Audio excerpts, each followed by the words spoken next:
بیا د پلار او د مور خلاف کول. پلار وایي پلار ته کنځلې کوي، پلار او مور سره جګړې کوي، پلار او مور ته وایي تاسې څه قمقلې وایي، راجه لیوني ته وایي دا څه بېوقوفان دي وایي. دې ته حقوق الوالدین وایي. د دې ډېر ضرورونه دي. یو ضرر یې دا دی چې اللعنة الدائمه، همیشه په دې انسان د الله لعنتونه ورېږي. لعنت څه ته وایي؟ البعد من رحمت الله، د الله د رحمت نه لرې والی.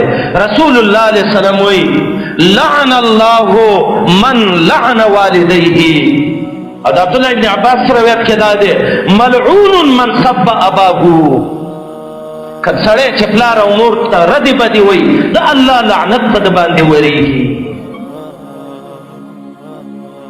دویم علما دا وایي چا چې د پلار او د مور خلاف کړی دی نو تعجیل العقوبه، الله سمدستي سر ولا د عذاب ورکوي.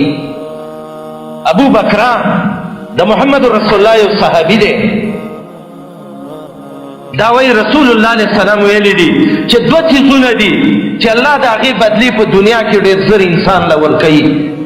یو البغي، چا چې زیاتې وکړه الله له دنیا کې د زیاتي سزا ورکوي.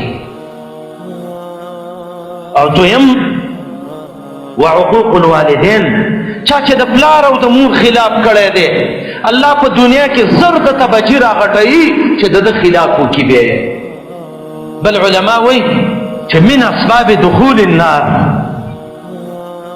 انسان به د جهنم اور ته یو په دې سبب باندې ځي چې انسان د پلار او د مور خلاف وکړي.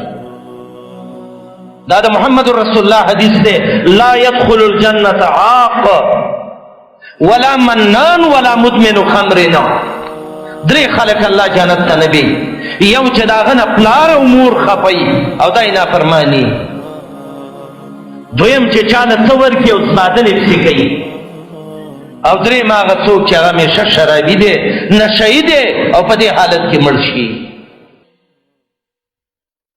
او حدیث ته ابو هريره صاحب مې وویل چې رسول الله وایي ما ته جبریل ویلې الله دې هغه څوک تباه کړي چې د ده پلار او مور یا دواړه یا یو دا وفات شو، د ده څه وو د ده په ژوند باندې او د هغوی په دعا دا جنتي نه شو.